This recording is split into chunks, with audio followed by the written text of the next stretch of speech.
बाबा पटियावाले की, बाबा पटियावाले की।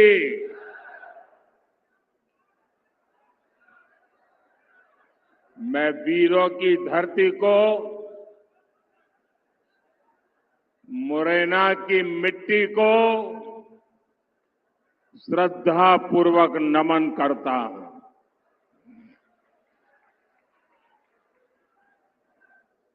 मुरैना ने हमेशा उन्हीं का साथ दिया है जिनके लिए राष्ट्र प्रथम है। आप सबका उत्साह देखकर मैं कह सकता हूं कि मुरैना आज भी न अपने संकल्प से डिगा है और ना ही कभी डिगेगा।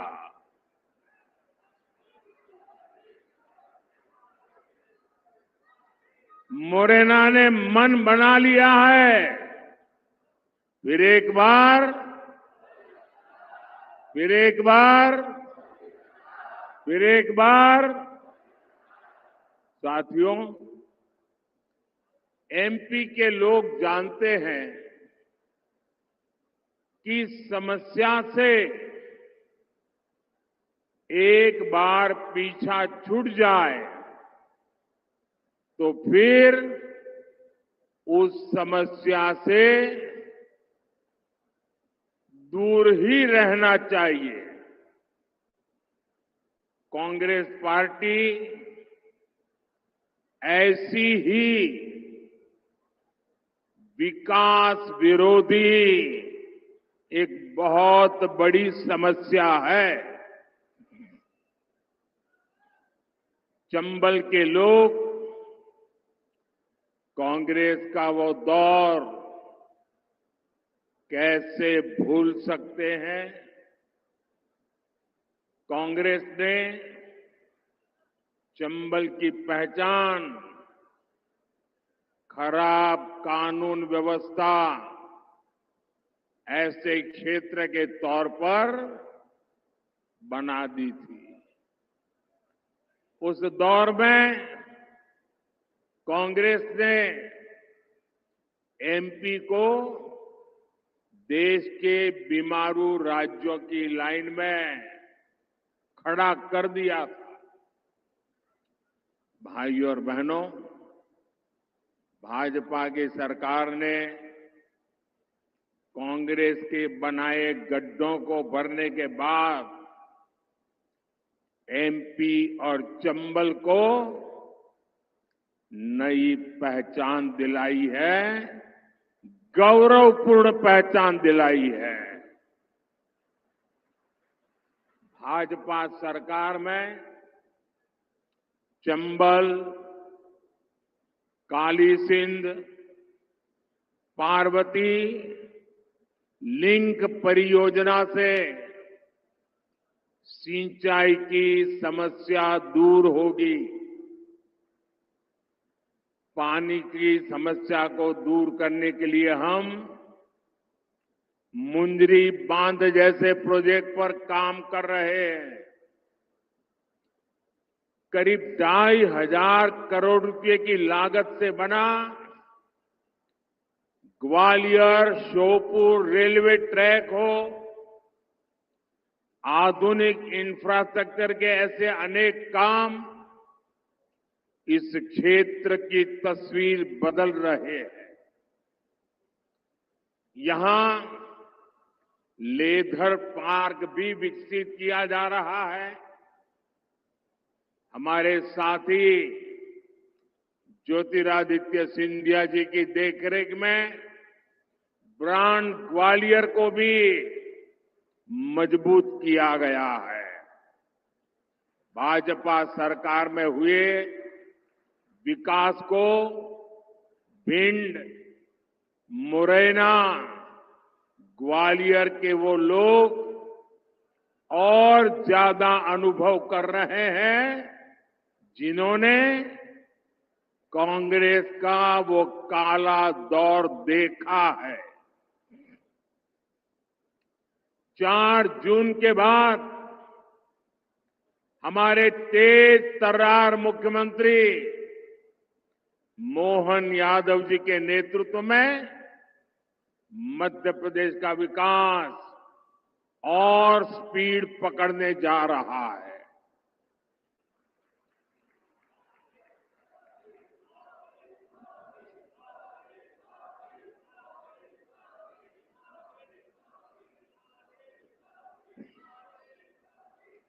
साथियों, भाजपा के लिए देश से बड़ा और कुछ भी नहीं है और कांग्रेस के लिए अपना परिवार ही सब कुछ है। कांग्रेस की पॉलिसी है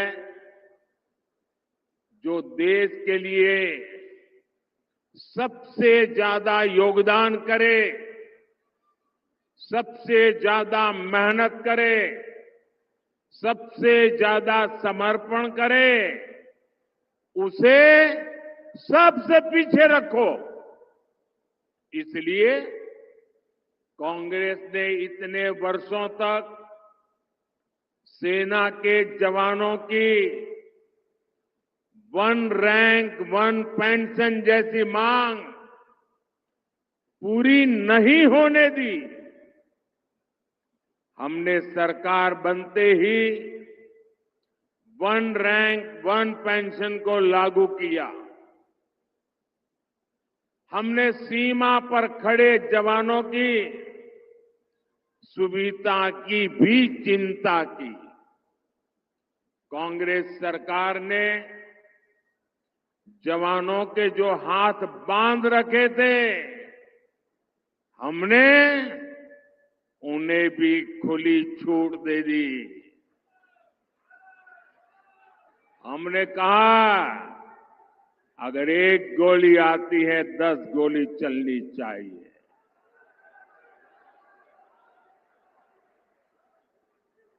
अगर 1 गोला फेंकते हैं तो 10 तोपें चल जानी चाहिए। भाई और बहनों, आज हम देश में लाखों स्वयं सहायता समूहों के जरिए महिलाओं की मदद कर रहे हैं।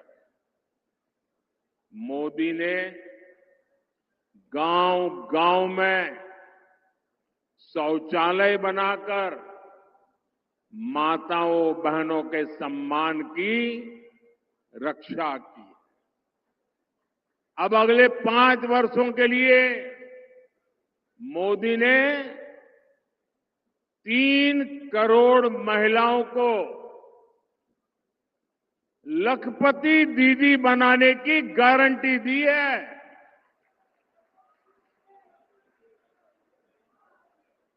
3 करोड़ महिलाएं जब लखपति दीदी बनती है तो उस परिवार की, उस गांव की सारी अर्थव्यवस्था तेज गति से दौड़ने लग जाती है। साथियों, आप सब जानते हैं, आजादी के समय कांग्रेस ने धर्म के नाम पर देश का विभाजन स्वीकार किया था। मां भारती के हाथों की जंजीरें काटने के बजाय कांग्रेस ने मां भारती की भुजाएं ही काट दी थी, देश के टुकड़े कर दिए थे। लेकिन कांग्रेस सुधरने को तैयार नहीं है। कांग्रेस को लगता है यही उसके फायदे का रास्ता है। यही उसके फायदे के लिए सरल रास्ता है। आज एक बार फिर कांग्रेस कुर्सी के लिए छटपटा रही है और कुर्सी पाने के लिए भांति भांति के खेल खेल रही है। देश के कोटि कोटि नागरिकों के आंखों में धूल झोंक कर सत्ता हथियाने के लिए आपके भविष्य को बर्बाद करने पर तुली हुई है। ये लोग फिर से धार्मिक तुष्टीकरण को मोहरा बना रहे हैं। साथियों,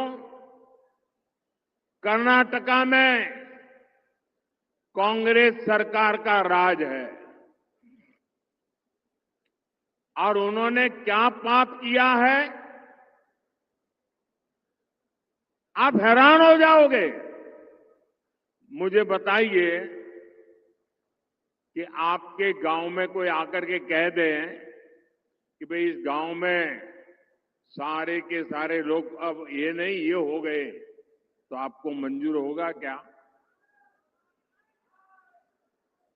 कांग्रेस सरकार ने कर्नाटका में जितने भी मुस्लिम समाज के लोग हैं, उच्च वर्ग के होंगे, धनी होंगे, व्यापारी होंगे, उद्योगपति होंगे, न्यायमूर्ति होंगे, कोई भी होंगे, बस सिर्फ वो मुसलमान होना चाहिए। अगर वो मुसलमान है तो उन्होंने रातों रात एक कागज निकालकर हस्ताक्षर करके उन सबको ओबीसी घोषित कर दिया। अभी ओबीसी घोषित कर दिया तो बहुत बड़ा तूफान हो गया। यानी वहां कांग्रेस ने शिक्षा और सरकारी नौकरी में पहले जिन ओबीसी लोगों को आरक्षण मिलता था, उस ओबीसी समाज में इतने सारे नए डाल दिए कि ओबीसी समाज को जो आरक्षण मिलता था वो उनसे छीन लिया, चोरी छुपी से छीन लिया।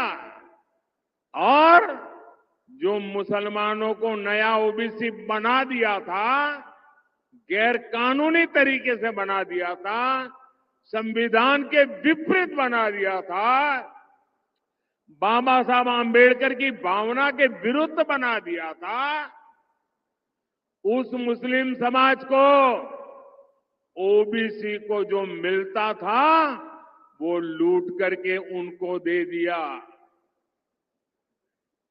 आप सबको मालूम है, जब देश का संविधान बना, महीनों तक माथापच्ची हुई, चर्चाएं हुई, देश के गणमान्य लोगों ने चर्चाएं की।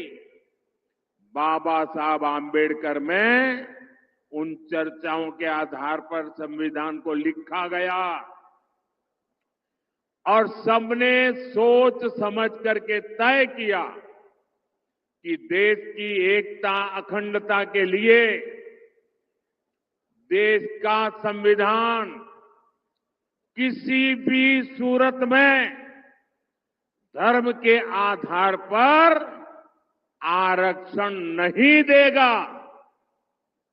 बाबा साहब आंबेडकर ने कहा, धर्म के आधार पर आरक्षण नहीं दिया जा सकता। और इसलिए कांग्रेस ने धोखेबाजी की, पिछले दरवाजे से किया। खुद बाबा साहब आंबेडकर की पीठ में छुरा भोंक दिया। लेकिन वोट बैंक और तुष्टीकरण में डूबी कांग्रेस कर्नाटका का यही मॉडल पूरे देश में लागू करना चाहती है।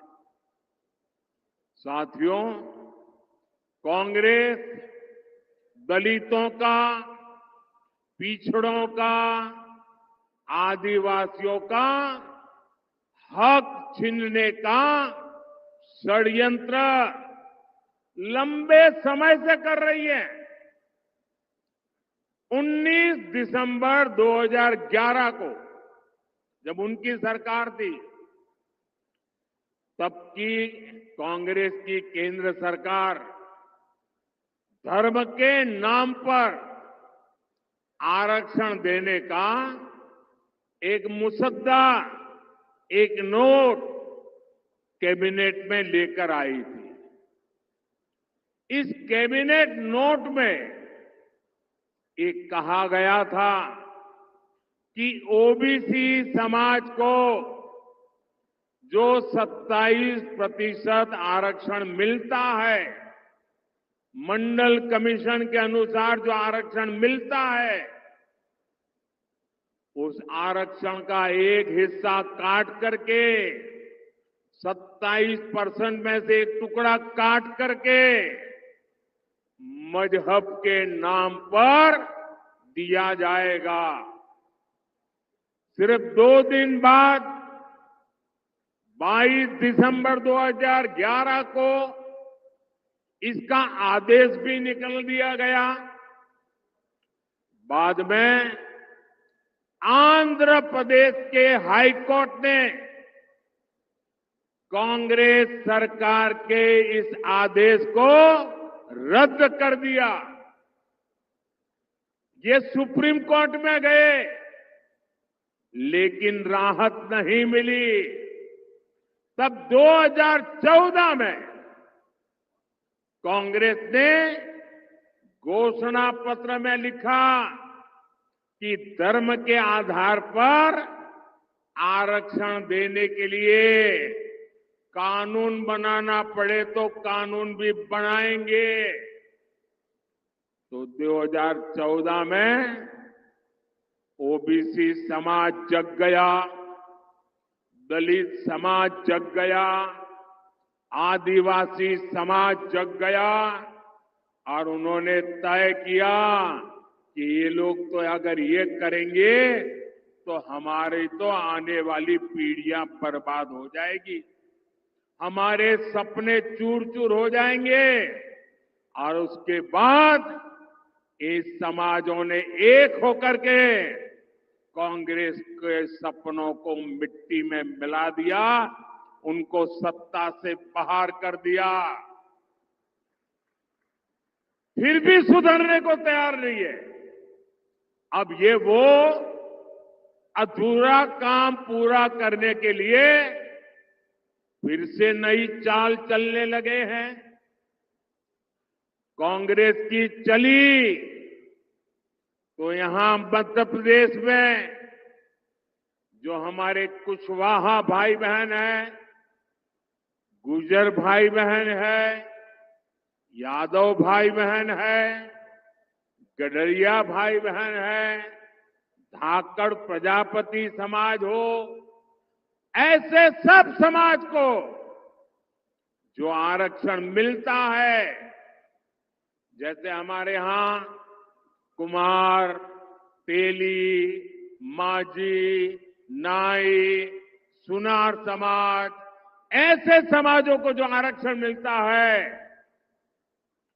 कांग्रेस इन सभी ओबीसी जातियों से उनका हिस्सा छीनकर अपने चहेते वोट बैंक को मजबूत करने के लिए उनके चरणों में देने का मन बना करके बैठी है। आप मुरैना के लोग मुझे बताइए, क्या आप ऐसा पाप होने देंगे? पूरी ताकत से बताइए। उनको जरा डर लगे ऐसा करिए। क्या ऐसा होने देंगे? ये ओबीसी का हक छीनने वालों को पूरी तरह साफ कर देंगे, चुन चुन करके साफ कर देंगे, हर पोलिंग बूथ में साफ कर देंगे। साथियों, भाजपा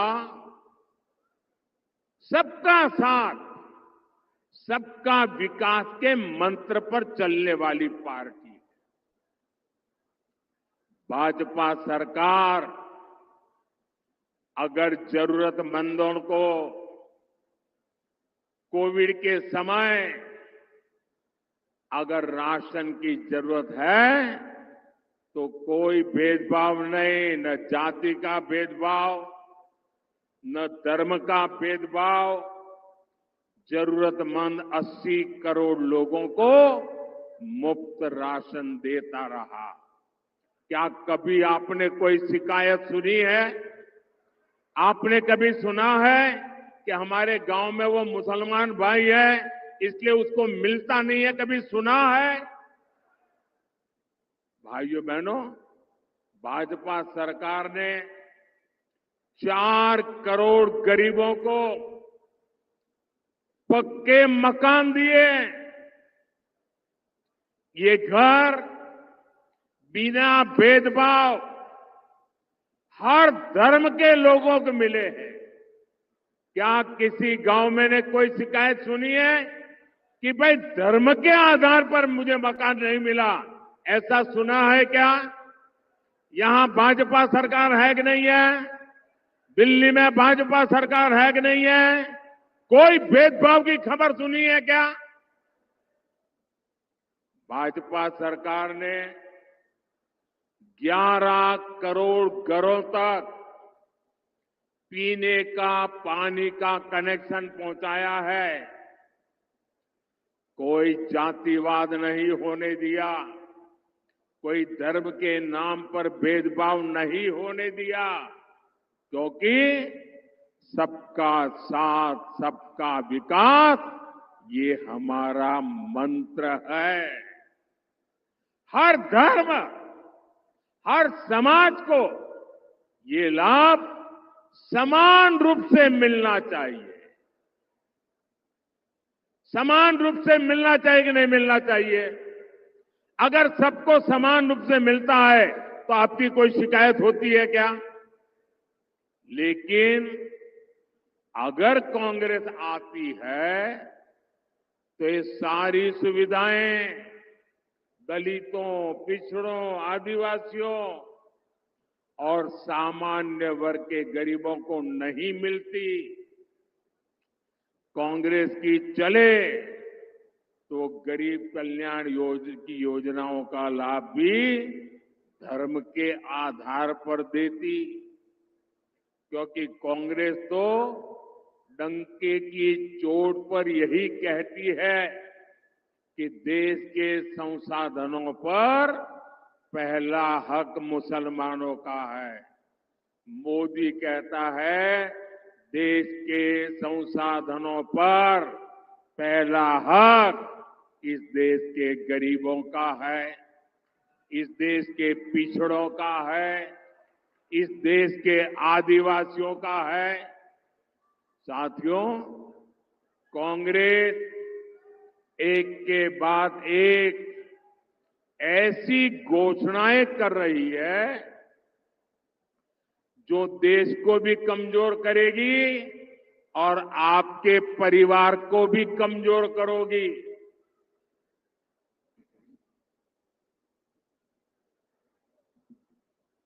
आपने सुना होगा इन दिनों कांग्रेस के शहजादे, अब आजकल वो जरा इतने चिंतित है कि आए दिन उनको मोदी का अपमान करने में मजा आता है। मोदी के लिए भला बुरा कहना उनको मजा आ रहा है। वो कुछ भी बोलते जा रहे हैं। और मैं देख रहा हूं सोशल मीडिया में, टीवी में बहुत सारे लोग चिंता जताते हैं कि भाई ये भाषा अच्छी नहीं है। ऐसी भाषा देश के प्रधानमंत्री के लिए बोलना ठीक नहीं है, ऐसा लोग सोशल मीडिया में कहते हैं। कुछ लोग बहुत दुखी हो जाते हैं कि मोदी जी को ऐसा क्यों बोला, देश के प्रधानमंत्री के लिए ऐसी भाषा का क्यों प्रयोग किया, देश के प्रधानमंत्री को कभी कोई ऐसा बोलता है क्या। मेरी सबसे विनती है कि कृपा करके आप दुखी मत होइए, आप गुस्सा मत कीजिए। आपको पता है वे नामदार है, हम तो कामदार हैं। और नामदार तो कामदार को सदियों से ऐसे ही गाली गलौज करते आए हुए हैं, ऐसे ही ठोकर मारते आए हुए। तो भाई मैं तो आप में से आता हूं, गरीबी से निकला हूं। अगर 5-50 गालियां पड़ जाएगी तो पड़ जाएगी, आप गुस्सा मत कीजिए। मैं सबको कहता हूं, आप लोग नाराजगी मत व्यक्त कीजिए। वो इतने निराश है कि अभी आगे आगे तो और बहुत कुछ बोलेंगे, आप अपना समय खराब मत कीजिए।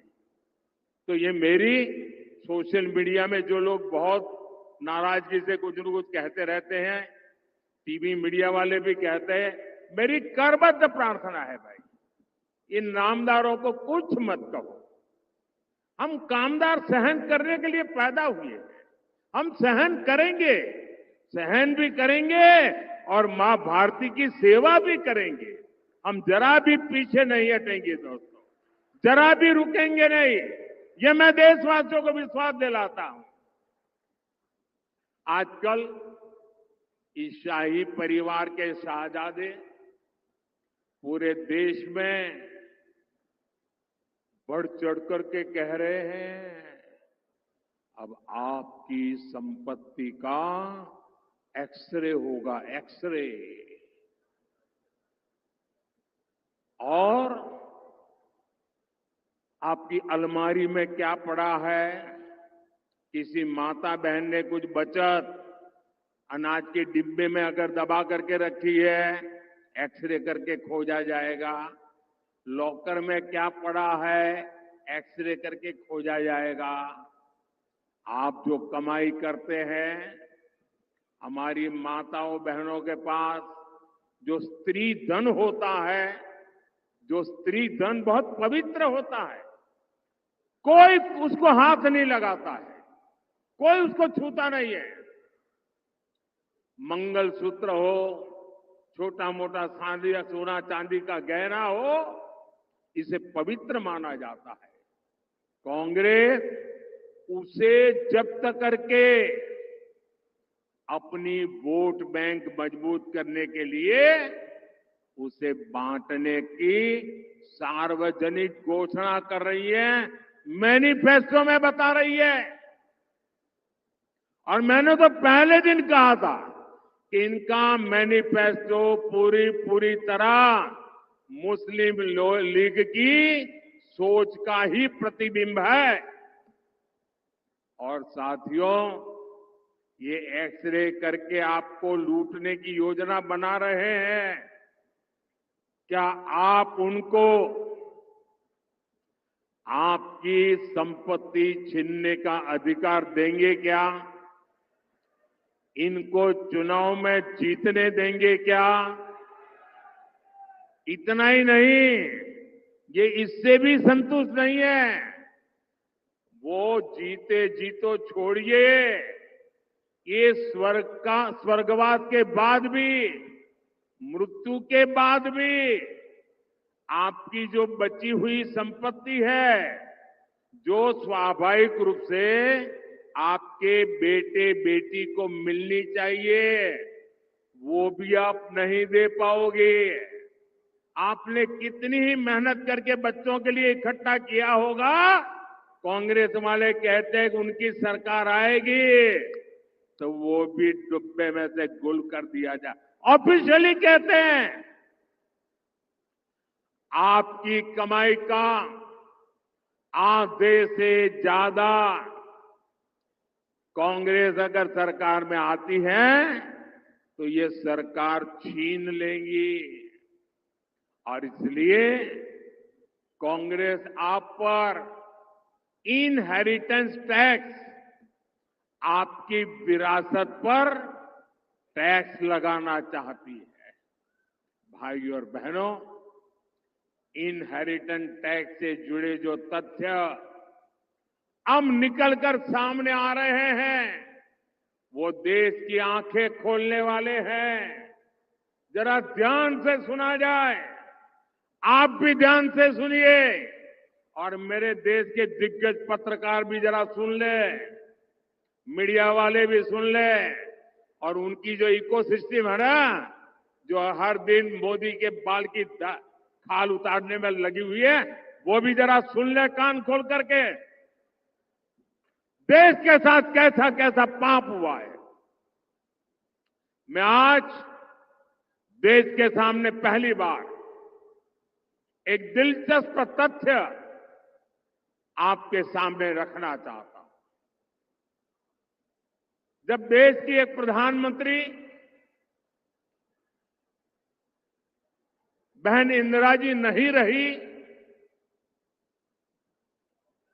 तो उनकी जो मिल्कत थी, उनकी जो प्रॉपर्टी थी, वो उनकी संतानों को मिलनी थी। लेकिन पहले ऐसा कानून था कि उनको मिलने से पहले एक हिस्सा सरकार ले लेती थी। कांग्रेस ने पहले ऐसा कानून बनाया था।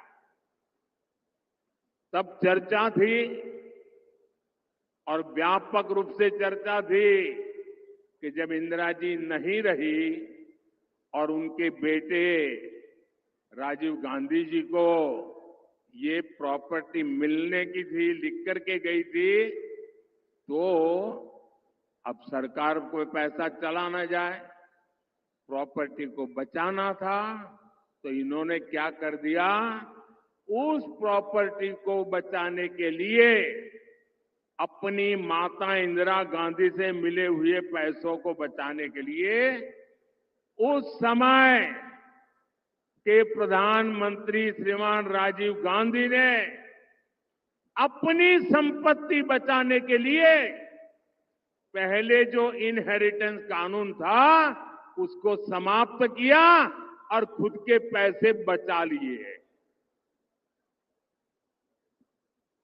खुद पर आई तो कानून हटा दिया और अब वहां मामला निपट गया तो आज फिर सत्ता पाने के लालच में ये लोग वही कानून ज्यादा कड़ाई से वापस लाना चाहते हैं। बिना टैक्स के अपने परिवार की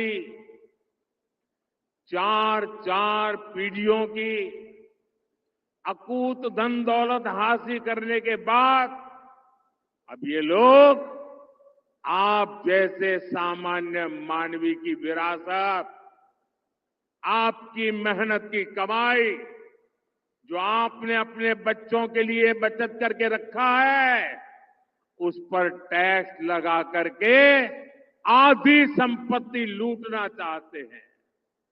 और इसलिए ही तो देश कह रहा है कांग्रेस की लूट जिंदगी के साथ भी और जिंदगी के बाद भी।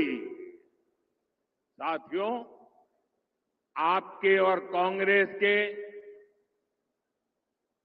आपके साथ खिलवाड़ करने के उनके जो इरादे हैं, कांग्रेस के इन खतरनाक इरादों के बीच आपके हकों की रक्षा के लिए ये मोदी दीवार बन के खड़ा है।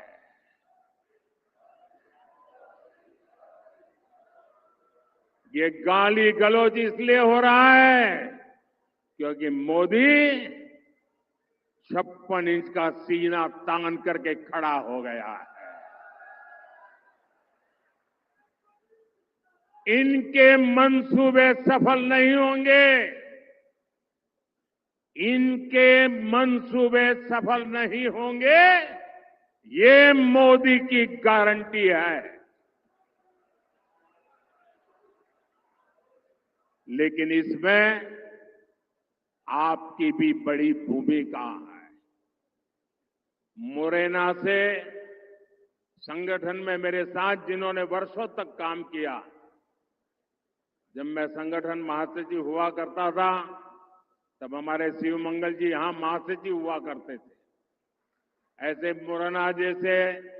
मुरैना से हमारे शिव मंगल सिंह जी तोमर, भिंड से हमारी बहन संध्या राय और ग्वालियर से हमारे साथी भरत सिंह कुशवाहा जी, 7 मई को इनको जितनी ज्यादा संख्या में वोट मिलेंगे, मोदी उतना ही मजबूत होगा। आपका एक एक वोट मोदी को जाएगा। कमल पर आप बटन दबाएंगे, आपका वोट सीधा सीधा मोदी को जाएगा। और इसलिए मोदी आज आपसे आशीर्वाद मांगने आया है। मोदी आपसे कमल के निशान पर बटन दबाने के लिए प्रार्थना करने के लिए आया है। तो घर घर जाएंगे, मतदान करवाएंगे, हमारे साथियों को जिताएंगे, पोलिंग बूथ जीतेंगे, पक्का करेंगे। अच्छा,